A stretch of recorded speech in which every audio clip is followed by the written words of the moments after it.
अब एक चीज गौर करना, इसको याद करने के लिए ना एक ऐसा स्ट्रक्चर दिमाग में रखा जाता है कि अगर एक स्क्वायर मैट्रिक्स दी गई है और ये n क्रॉस n की है, तो ऑन द डायगोनल आपके पास n एलिमेंट होते हैं।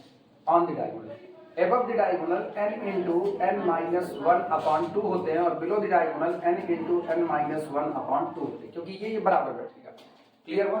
अच्छा, पूरे मैट्रिक्स के एलिमेंट कितने होते हैं? मैट्रिक्स में कुल एलिमेंट n स्क्वायर होंगे।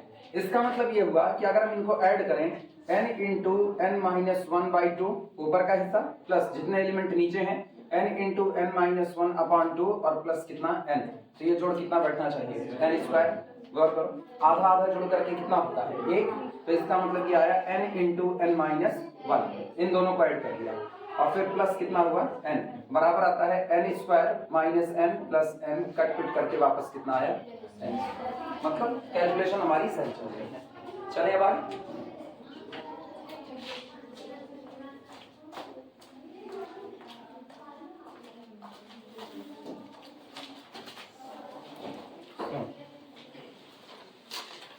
कुल मिलाकर के हम लोग 3 हिस्से की बात कर चुके हैं। एक हिस्सा हमारा होता है प्रिंसिपल डायगोनल।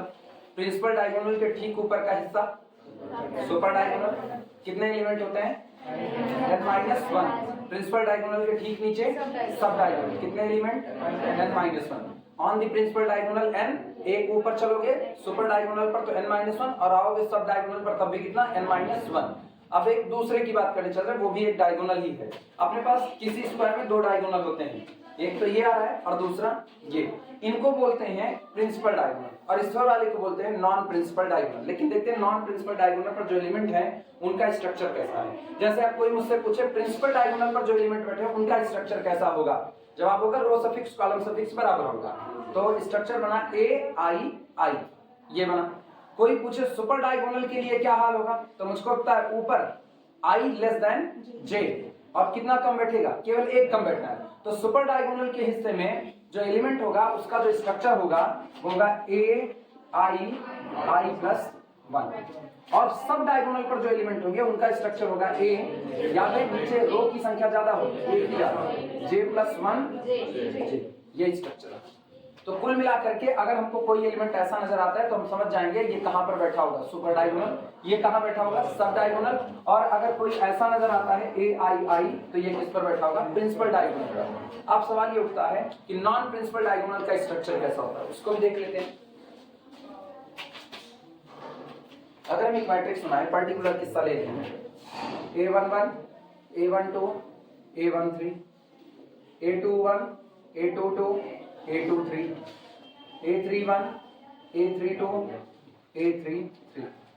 एक तो ये हुआ, दूसरा हम बगल में ही बना रहे हैं A11, A12, A13, A14, A21, A22, A23, A24, A31, A32, A33, A34, A41, A42, A43, A44 और एक लास्ट बनाएंगे यहाँ पर A11, A12, A13, A14, A15, A21, A22, A23, A24, A25, A31, A32, A33, A34, A35, A41, A42, A43, A44, A45, A51, A52, A53, A54, A55। Non principal diagonal की बात कर रहे हैं। नॉन प्रिंसिपल डायगोनल का मतलब ये हिस्सा, ये नॉन प्रिंसिपल डायगोनल का मतलब ये हिस्सा, और नॉन प्रिंसिपल डायगोनल का मतलब ये बताओ इस मैट्रिक्स का ऑर्डर कितना है? 3 क्रॉस 3। ठीक, जब हम नॉन प्रिंसिपल डायगोनल के एलिमेंट के सफिक्स को आपस में ऐड करने की कोशिश करो तो यहां गौर करो, इनका सफिक्स ऐड करें तो 1 + 3 = कितना? 4। इनका सफिक्स ऐड करें 2 + 2 = कितना? 4। और इनका ऐड करें तो 3 + 1 = 4। मैट्रिक्स का ऑर्डर कितने का है? 3/3 का। जब मैट्रिक्स ऑर्डर 3 की है तो नॉन प्रिंसिपल डायगोनल का एलिमेंट 3+1 इस टाइप पे जा रहा है कि नहीं। मैट्रिक्स का ऑर्डर है 3/3 का, इसका मतलब 3 रो है 3 कॉलम, आप इसको 3 रोव्ड मैट्रिक्स बोल सकते हो, 3 कॉलम मैट्रिक्स बोल सकते हो, कोई रोक टोक नहीं। लेकिन जिस दौरान आपकी मैट्रिक्स 3x3 की है उस दौरान नॉन प्रिंसिपल डायगोनल पर बैठे हुए एलिमेंट का जब रो सफिक्स और कॉलम सफिक्स ऐड होता है तो इससे एक ज्यादा मिलता है। मतलब इन स्ट्रक्चर के लिए the element of the type aij where the element of the type where aij of the type aij where I plus j is equal to order है n+1। ये नजर आया कि नहीं? जरा इन पर देखना, मैट्रिक्स का ऑर्डर कितना है 4x4, 4 1 5, 3 2 5, 3 2 5, 4 1 5। क्या इसमें भी एक ज्यादा ही मिल रहा है कि नहीं? ये मैट्रिक्स कितने की है 5x5, 5 1 6, 4 2 6, 3 3 6, 4 2 6, 5 1 6। मतलब हर बार तुमको एक ज्यादा ही मिलेगा। तो एक ऐसा हिस्सा आपकी दी गई स्क्वायर मैट्रिक्स में, एक ऐसा हिस्सा जहां पर जब एलिमेंट रखे जाते हैं तो उनके रो सफिक्स और कॉलम सफिक्स को जोड़ने पर जो नंबर मिलता है वो मैट्रिक्स के ऑर्डर से एक ज्यादा मिलता है, वो हिस्सा आपका क्या कहलाता है नॉन प्रिंसिपल डायगोनल। और वहां पर बैठे हुए एलिमेंट कैसे एलिमेंट हैं? नॉन प्रिंसिपल डायगोनल एलिमेंट है। ये बात सबको क्लियर है? लिखा जाए इस बात को। एक कोई भी इसमें से पर्टिकुलर केस बना लो, 5x5 का ही बना लो, चाहे तो बड़ी मैट्रिक्स बनाओ ज्यादा बेहतर पड़ेगा। डबल स्टार करके, सुनो एक काम करना, डबल स्टार करके लिखना capital A is equal to, और ये मैट्रिक्स बना लेना 5x5 वाली। ये दोनों मत बनाना, ये हम केवल समझाने के लिए काम किया।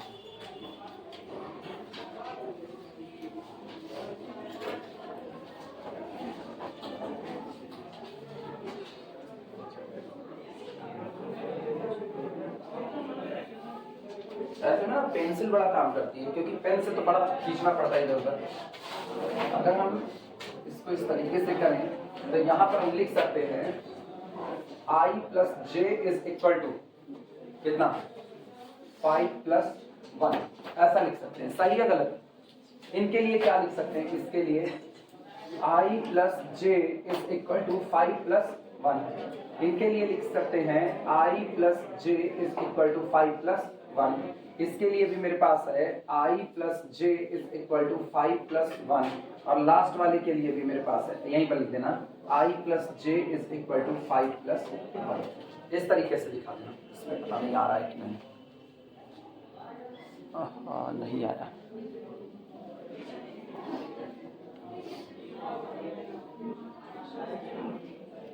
इस तरीके से जोड़ करके ऐसे दिखा देना I plus j is equal to 5+1, I plus j 5+1, I plus j 5+1, और इसका I plus j is equal to 5+1। 5 कौन है? मैट्रिक्स का ऑर्डर 5x5 की मैट्रिक्स है, तो 5 रोव्ड मैट्रिक्स या 5 कॉलम मैट्रिक्स कहा जा सकता है।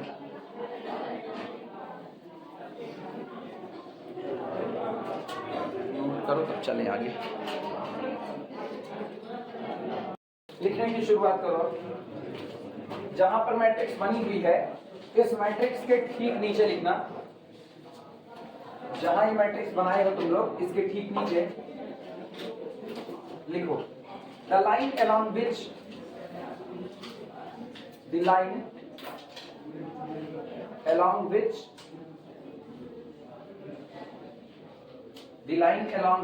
elements of the form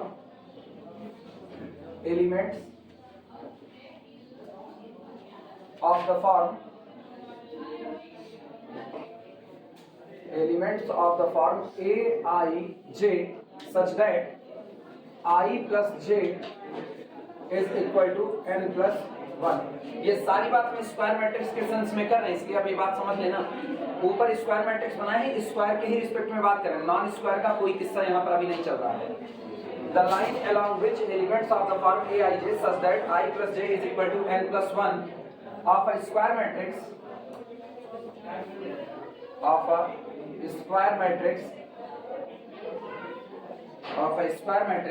capital A is equal to aij n cross n line is known as, जानी जाती है, is known as non-principal diagonal line, non-principal non principal diagonal line, non principal diagonal line of capital A, of capital A. आपके दी गई square matrix में मौजूद एक ऐसी लाइन जिस पर जो भी एलिमेंट बैठे होते हैं उनका जब रो सफिक्स और कॉलम सफिक्स ऐड किया जाता है तो रिजल्ट मैट्रिक्स के ऑर्डर से एक ज्यादा बढ़ता है, n+1। इस पूरी लाइन को नॉन प्रिंसिपल डायगोनल लाइन कहा जाता है और उस पर बैठे हुए element non principal diagonal element कहे जाते हैं। नोट करो, तुरंत निकल आप नहीं ये लोग।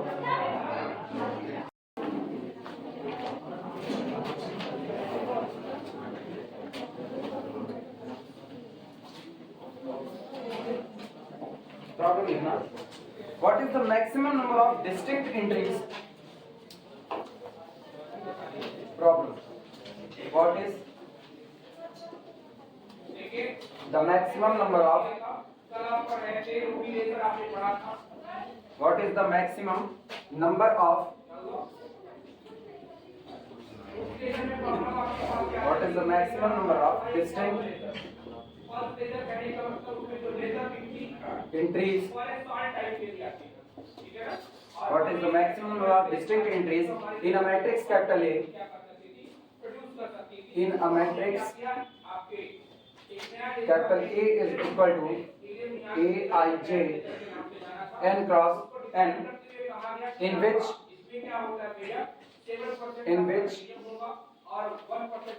एक मैट्रिक्स कह रहे हैं कि एक स्क्वायर मैट्रिक्स है, उस मैट्रिक्स में आपको टोटल कितनी डिस्टिंक्ट एंट्री भरी जा सकती है इनकी संख्या बतानी है, लेकिन एक शर्त लगा रहा है in which APQ is equal to ARS whenever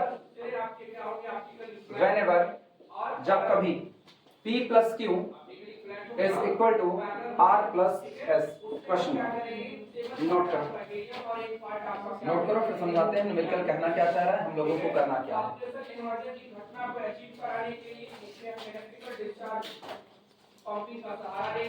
ठीक है, अब आइए बात करते हैं कि होता क्या है। देखिए आपको बताया था कि आपको इसको 4 लेवल के नाम से जानते हैं।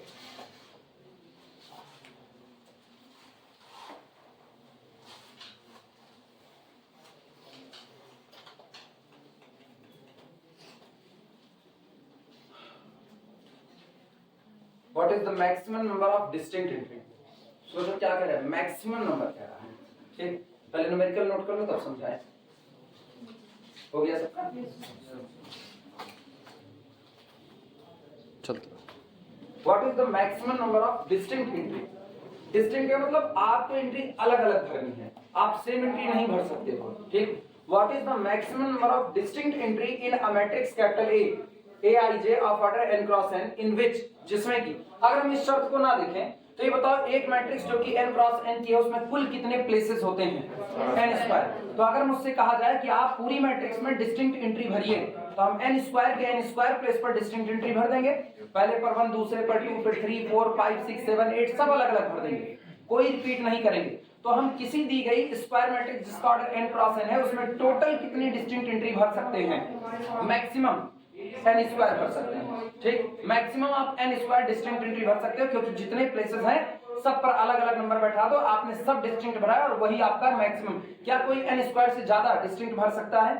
प्लेसेस ही n स्क्वायर है और आपको एक प्लेस पर केवल कितना एलिमेंट भर सकते हो, एक एलिमेंट। अब की बार वो एक शर्त लगा दिया, वो एक शर्त लगा रहा है कि आप सारे प्लेसेस की बात नहीं कर रहा, वो कह रहा है आप डिस्टिंक्ट एंट्री भरिए, लेकिन एक बात का ख्याल रखिए कि एंट्री APQ का मतलब pth रो qth कॉलम में बैठी हुई एंट्री rth रो sth कॉलम में बैठी हुई एंट्री के बराबर हो जाएगी अगर P plus Q is equal to R plus S होगा। आपकी दी गई मैट्रिक्स में जब जब रो सफिक्स और कॉलम सफिक्स का जोड़ कहीं भी बराबर बैठेगा तो वहां हर एक जगह पर आपको सेम एंट्री भरनी पड़ेगी। इस रूल को फॉलो करते हुए आप अपनी मैट्रिक्स में टोटल कितनी डिस्टिंक्ट एंट्री को भर सकते हो।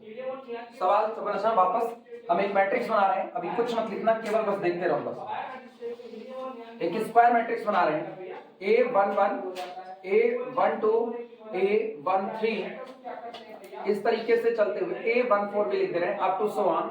ये बताओ A11 A12 A13 A14 चलते चलते n क्रॉस n की है तो टोटल n कॉलम होगा।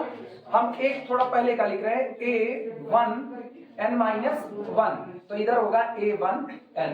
अगर हम इधर लिखें तो ये कौन होगा, a21, a22, a23, a24, इस तरीके से चलते हुए a2n माइनस 1, a2n। तीसरा लिख रहे हैं a31, a32, a33, a34, इस तरीके से चलते हुए a3n माइनस 1, a3n। एक और लिखेंगे a41, a42, a43, a44, इस तरीके से चलते हुए a4n माइनस 1, a4n, और ऑनवर्ड ऐसे ही चलता रहेगा। लास्ट में an1, an2, so on an3, so on an4, इस तरीके से चलते हुए an माइनस 1 और यहाँ an। अब गौर करना, क्या ये n बाई n की मैट्रिक्स है? n बाई n की मैट्रिक्स मुझको कह रहा है आप इस मैट्रिक्स में एंट्री भरिए और बताइए आप इसमें कुल कितनी डिस्टिंक्ट एंट्री भर सकते हैं अगर आप एक नियम फॉलो करें। नियम ये है कि आप हमेशा एंट्रीज को बराबर कर देंगे जब जब रो सफिक्स और कॉलम सफिक्स का जोड़ कहीं पर भी आपस में कैसा बैठ रहा होगा, बराबर बैठा होगा। एक चीज गौर करो, इस एंट्री को देखो 1 + 1 कितना आया, 2 आया। क्या कहीं पर तुमको और रो सफिक्स कॉलम सफिक्स का सम 2 मिलेगा? कहीं नहीं मिलेगा, क्योंकि आगे जैसे बढ़ोगे 1 + 2, नीचे आओगे 2 + 1, बाकी तो बढ़ते ही जा रहे हो। तो इसका मतलब यहां पर आप अपने मन से कुछ भी भर सकते हो, कुछ भी। तो यहां पर कुल कितनी एंट्री भर सकते हो? एक एंट्री। आज तो पर्टिकुलर कोई सेट कहा नहीं है कि इस सेट से एंट्री लाइए, तो ठीक, हम यहां पर एक एंट्री भर सकते हैं। किसी को कोई दिक्कत इसमें? फिर अगली बात सुनना, अगर हम देखें तो 1 + 2 कितना हुआ, 3, और 2 + 1 कितना हुआ? क्या यहाँ पर इन दोनों प्लेसेस पर रो और कॉलम सफिक्स का जोड़ एक बराबर बैठ रहा है? तो नियम कहता है कि जब जब ये बराबर होंगे तब तब एंट्री भी क्या हो जाएगी, बराबर। अगर हमने यहाँ पर 5 भर दिया तो मेरी मजबूरी है यहाँ क्या भरना पड़ेगा, 5, क्योंकि शर्त है दोनों को क्या भरना है, बराबर। आप यहाँ दोनों जगह पर अलग अलग तो भर नहीं सकते हो। तो अगर हमने 5 भरने की कोशिश की तो क्या एंट्री भर रहे, 2 या 1? एक ही भर रहे। डिस्टिंक्ट की बात किया है, डिस्टिंक्ट तो आप एक ही भर सकते हो। तो इसका मतलब इस प्लेस पर जितनी भी एंट्री भरी जाएगी वो कितनी गिनी जाएगी, एक गिनी जाएगी। ये बात सबको समझ आ रही है? वापस फिर सुनना, कह रहा है कि आप इन दोनों एंट्री को बराबर भर दीजिएगा जब जब ये जोड़ रो सफिक्स और कॉलम सफिक्स का जोड़ कैसा बैठेगा, बराबर। ये बताओ, 3 1 4, 2 2 4, 3 1 4, क्या इन तीनों जगह पर रो सफिक्स कॉलम सफिक्स का जोड़ बराबर है? तो तीनों जगह पर जो एंट्री भरी जाएगी वो सेम भरी जाएगी, लेकिन ऊपर वाले से डिफरेंट भरना है, ऊपर वाले से डिफरेंट। तो इसका मतलब इन तीनों प्लेस पर हमने एंट्री भरा और गिना कितना जाएगा, 1, क्योंकि अपने को डिस्टिंक्ट एंट्री गिननी है। Total number of maximum distinct entry count करनी है। ये बताओ, जब तुम तीनों जगह पर 3 3 3 भर दिए तो क्या तुम 3 को 3 बार जोड़ोगे? नहीं जोड़ सकते, क्योंकि तुमको क्या जोड़ने का, एंट्री जोड़ने को नहीं कहा, maximum number of distinct entry जोड़ने को कहा है। तो ये तीनों डिस्टिंक्ट नहीं है, ये तीनों सेम टू सेम है, इसलिए केवल और केवल कितनी बार काउंट होगी, 1 बार काउंट होगी। ये बात सबको समझ में आई? अच्छा, फिर गौर करना, 4 1 5, 3 2 5, 3 2 5, 4 1 5, इस सब जगह पर केवल और केवल कितनी एंट्री, 1, लेकिन ऊपर वाले से डिफरेंट, एक एंट्री मिल गया। ये बताओ, क्या तुमको पैटर्न पता चला कैसे भर रहे हैं? ऊपर से 1 फिर 1 फिर 1 फिर 1, तो इसका मतलब इधर जो भी आएगा कितना रहेगा, 1। सोचो, डायगोनल पर जब आ रहे हो, अभी अभी नॉन प्रिंसिपल डायगोनल की बात किए थे, नॉन प्रिंसिपल डायगोनल पर हर जगह पर i + j = कितना होता है, n + 1। तो पूरे नॉन प्रिंसिपल डायगोनल पर भी कितनी एंट्री भरोगे, एक ही एंट्री तो भरोगे, सब एक बराबर। इसका मतलब चले आए अगर हम नॉन प्रिंसिपल डायगोनल पर कहीं पर, तो यहाँ कितना भरेगा। लेकिन क्या ये किस्सा भी खत्म हुआ? अभी किस्सा आगे बढ़ेगा। देखो ना, ये पीछे से n + n कितना, 2 है, कई एंट्री भरोगे, 1। इसके बाद फिर इधर वाला, फिर कितनी एंट्री, 1। इस तरीके से ऊपर उठते, सोचो ऊपर से नीचे आए तो डायगोनल तक टकरा करके रुक गए, और नीचे से ऊपर जाओगे तो भी कहां टकराओगे, डायगोनल पर टकराओगे। ये बताना, ऊपर से 1 1 1 1 भरते भरते कई प्लेस तक आए, n प्लेस तक। 1 कितनी बार जोड़ोगे, n बार, तो इधर का हो गया कितना, n। लेकिन जब इधर से जोड़ना शुरू करो, डायगोनल ऑलरेडी एक बार जोड़ चुके हो, क्या दोबारा जोड़ दोगे? नहीं। तो इधर से कितना जोड़ोगे, n - 1। तो n + n - 1 that is equal to 2n - 1। इतनी ही डिस्टिंक्ट एंट्री आप भर सकते हो, बस इससे ज्यादा डिस्टिंक्ट एंट्री नहीं भरी जा सकती। इसका मतलब अगर हम इसको पर्टिकुलर पर लाएं तो किसी 6x6 की मैट्रिक्स में इस शर्त के साथ जितनी total number of distinct entry भरी जा सकती है उनकी संख्या होगी 2 × 6 - 1, 2 × 12 और 1 कम 11 डिस्टिंक्ट एंट्री आप भर सकते हो, जबकि आपको पता है आपके पास प्लेसेस कितने हैं? 36 प्लेसेस आपके पास अवेलेबल हैं, लेकिन डिस्टिंक्ट एंट्री भरने की बात होगी तो आप केवल और केवल कितना भर सकते हो? 11, इस शर्त के साथ। न्यूमेरिकल समझ में आया? कैसे लगा? किसी को दिक्कत इसमें? चले लिखा जाए।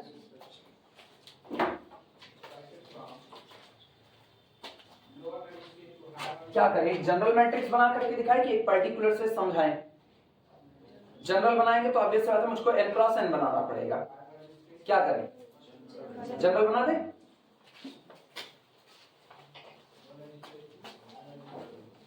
तो जनरल हम बना लें, तब तुम लोग बनाओ। न्यूमेरिकल तो हम मिटा ही सकते हैं।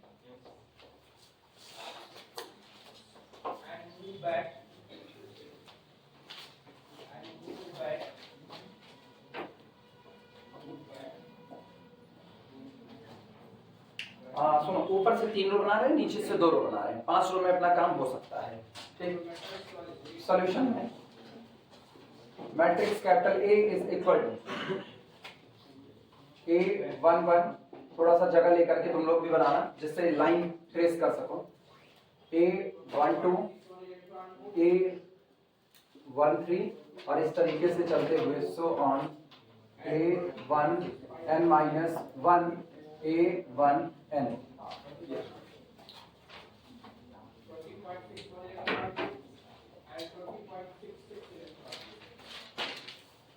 इसके बाद A21, A22, A23 up to so on A2 n-1 A2 n।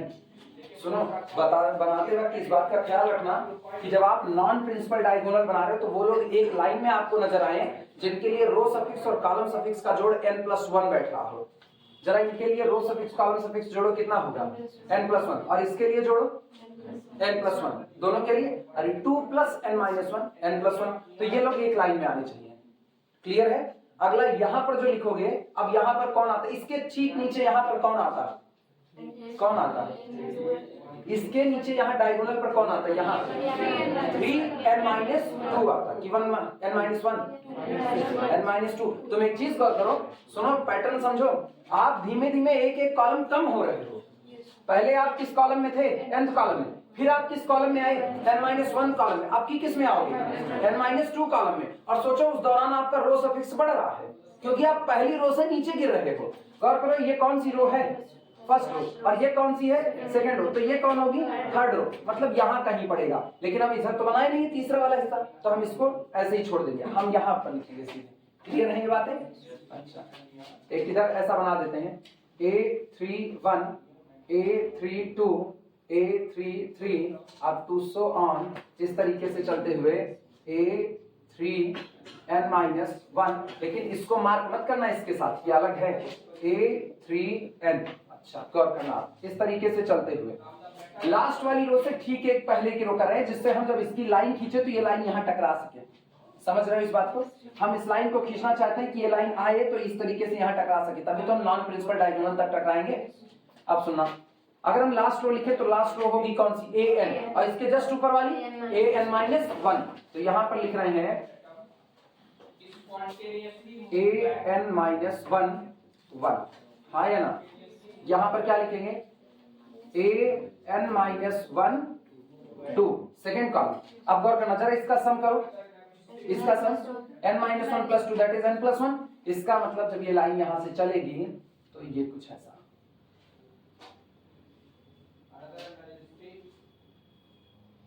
लो भैया, सीधी लाइन उतारना, मेरे साथ दिक्कत है इसलिए हो सकता है। अब मुझको पता है ये कौन होने वाला है? an-1। सही है? क्लियर है ये बात है? अच्छा, यहां पर हम लिख रहे हैं an-1 3 और इस तरीके से चलते हुए an-1 n-1 an-1 n और लास्ट में अच्छा an-1 हो चुका है, an-2 an-3 इस तरीके से चलते हुए an-1 an-n।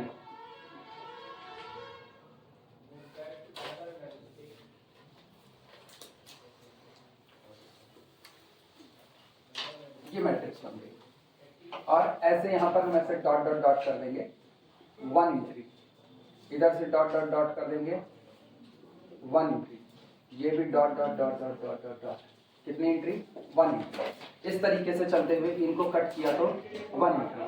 ये टोटल कितने आप आए, टोटल 1 + 1 + 1 + 1, देखो 3 बार 1 आया, फिर अगला 4 बार 1 तो n बार 1, तो इनका जोड़ कितना बैठेगा n बैठेगा।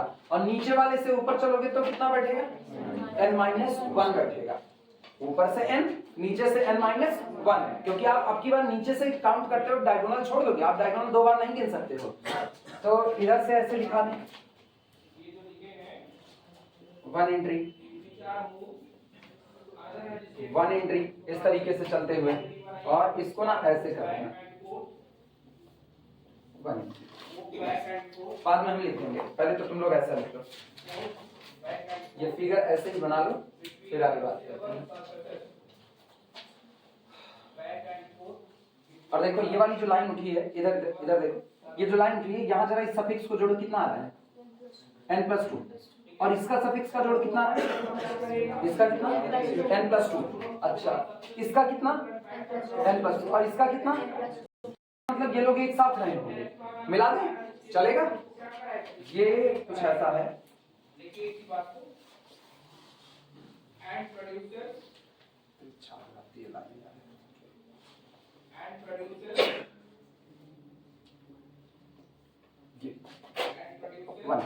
अब तुम लोग पहले पूरा बना लो,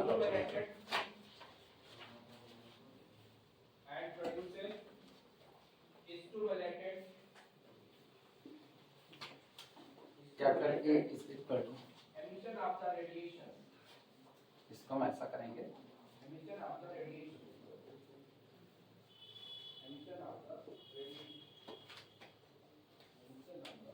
जगह लेकर के बनाना जिससे तुम लोग कॉपी में सही सलामत कर सको। पूरा बना लो तब हम चलेंगे आगे। सिर्फ एक लॉजिक दिमाग में याद रखना, टोटल नंबर ऑफ प्लेसेस जितने होते हैं उतनी ही डिस्टिंक्ट एंट्री आप भर सकते हो। जब आपके ऊपर कोई शर्त नहीं है तो आपकी मैट्रिक्स में टोटल कितने प्लेसेस आए n², तो आप मैट्रिक्स में टोटल n² डिस्टिंक्ट एंट्री भर सकते हो।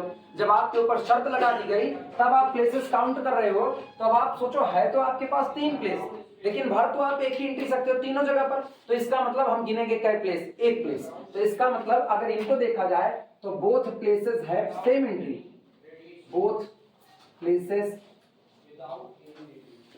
Have same entry. तुम लोग ऐसे ना लिखना क्योंकि तुम लोगों के पास जगह नहीं होगी, होगी तो लिख सकते हो। इनके लिए लिखा जाएगा all places have same entry.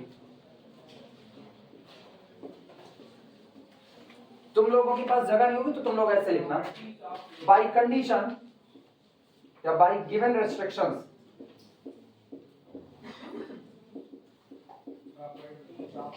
Bye given restrictions, जैसी आपके ऊपर शर्त थोपी गई है उस शर्त के आधार पर take A11 is equal to L1, A12 is equal to A21 is equal to L2, इस तरीके से A13 is equal to A23 is equal to A31 is equal to L3 up to so on, up to so on, yeah, and so on. Following property, do same for other, do same. Good morning. क्या time रखेंगे कल? हम रख चुके सब, BSc third year 7 बजे से लेकर के 10 बजे तक, बीएससी फर्स्ट ईयर, ये बीएससी फर्स्ट ईयर 10 बजे से लेकर के 1 बजे तक, सेकेंड ईयर 1 बजे से लेकर के ऑनवर्ड। जैसे हमने सोच रहे थे ना क्या सुनो, अरे 1 बजे से लोगे हमको फायदा, हम तो फर्स्ट ईयर हमेशा 1 बजे ही चाहते हैं ना, 1 बजे से लेकर के हम अपना 4 5 चलेंगे। हाँ अब विपिन तुम लोगों को क्लास लेंगे नहीं, हम ही हैं, तो हम 1 बजे से तुम लोगों को पढ़ाएंगे। टाइम हम भी याद कर लेना अपना, मेरा टाइम कितना है, सेकेंड ईयर मेरा 7 बजे से लेकर के 10 बजे तक, उसके बाद फिर 10 बजे से लेकर के 1 बजे तक हम थर्ड ईयर चले जाएंगे, और 1 बजे से लेकर के 4:30 5 तक तुम लोग हो जाओ। ठीक है, बस ये मेरा टाइम है। ओके, कुल मिला करके हमको कुछ नहीं सोचना, हमको बस 7 से 5 आना है, हम तो इतने जानते हैं। बाकी तो सब अपना कहते रहेंगे भैया इधर, भैया उधर, भैया इधर, भैया उधर, भैया डोल रहे हैं। अब ये समझ पाए ना डू सेम फॉर अदर वाला। बाकी तो सारा काम फिगर कर रहा है। और सुनो, फिगर के नीचे यही हम जोड़ रहे हैं, इधर देखना 1 + 1 + 1 सो ऑन +1 कितनी बार n, हाँ n टाइम्स। और सुनना, इनके लिए देखना, ये यहां से लगा रहे हैं, इसको छोड़ दिया हमने। अब इनसे ये होगा 1 + 1 + अप टू सो ऑन +1 कितनी बार n - 1। 1 का मतलब समझ रहा ना, 1 का मतलब केवल एक एंट्री, आपको एंट्री जोड़नी है, मतलब आपको 1 को जोड़ना है। कितनी बार जोड़ना है? n - 1 बार। इनको कितनी बार जोड़ना है? n times. सो therefore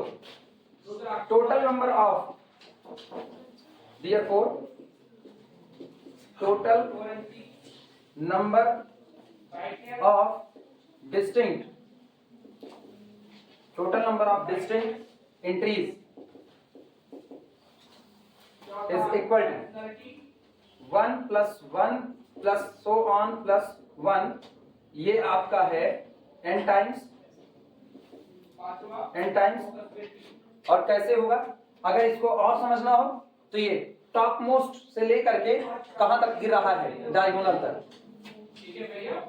ऐसे लिख देते हैं, top most to diagonal, top most to diagonal. ये packet plus 1 + 1 + up to so on +1 कितनी बार? n - 1 times. ये कहां से कहां तक होगा? ये होगा below the diagonal, just below the diagonal to bottom, just below the diagonal, just below the diagonal to bottom,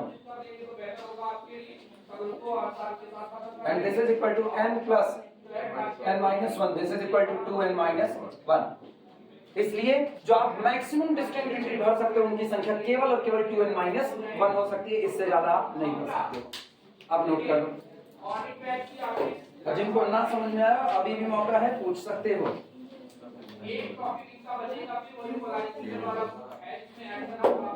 ये याद रखना, जब आप maximum number of distinct entry भरते हो, जब आप maximum number of distinct entry भरते हो इस शर्त के साथ, तो किसी एक लाइन पर मौजूद सारी एंट्री सेम होती है, लेकिन बाकी सारी लाइन पर मौजूद एंट्री से डिफरेंट होती है। ये बात दिमाग में बैठी है कि नहीं? आधे से ज्यादा लोग तो मूर्छनी छा गए। नहीं, फिर से सुनना, हम ये कह रहे हैं जब आप maximum number of distinct entry भर रहे हो, सब पर अलग अलग आपको भरना है इस शर्त के साथ, तो किसी एक लाइन पर मौजूद सारी एंट्री सेम भरते हो, लेकिन बाकी सारी लाइन के ऊपर मौजूद एंट्री से डिस्टिंक्ट भरते हो। हाँ या ना? यहाँ पर आप सेम भरोगे, लेकिन ये बाकी लोगों से क्लैश करने वाला नहीं। जैसे इस लाइन पर 5 भर दिए, तो इस पूरी लाइन पर 5 भरने की मनाही है, क्योंकि अदरवाइज तो तुम यहाँ और यहाँ पर सेम एंट्री भर रहे हो, तो मैक्सिमम कहाँ दे पाएगी? वो आपको कितना देगी? फिर तो आपको मिनिमा की तरफ खींच रही है। तो आपको कहाँ जाना है? मैक्सिमम कितने डिफरेंट भर सकते हो। जैसे मेरे पास यहाँ पर इतनी सीटें हैं और कह दिया जाए आप इस सीट पर मैक्सिमम कितने डिस्टिंक्ट लोगों को बैठा सकते हो, मैक्सिमम कितने डिस्टिंक्ट बैठा सकते हो। तो ऑब्वियस सी बात है, हम जिनको भी बैठा रहे हैं उनकी शक्लें आपस में मैच नहीं करनी चाहिए, डिस्टिंक्ट होगी, और अगर शक्लें मैच कर गई तब तो फिर आपने सेम बैठा दिया है। ये बात पता चली? तो इसी तरीके से यहाँ पर जितने लोग बैठे हैं ना, उनके प्लेसेस भले अलग अलग, लेकिन वो सारी एंट्री आपस में कैसी हो रही है? एक बराबर, 5 5 5 6 6 6 6 सब पर। लेकिन किसी एक लाइन पर जो एक बार भर उठा, वो बाकी किसी भी लाइन पर अब भरा नहीं जाएगा। कुछ कितना ये, हाँ सॉरी, ये 8 होगा। देखो इसको गलत देते हैं, ये 8 है, 3 1 4 2 2 4 3 1 4। धन्यवाद उसे बताने के लिए, वो गलत हो गया। कितने हुए? 7 21। इसी पर रोक दो, 3rd ईयर का टाइम हो गया, इसी पर रोक दो।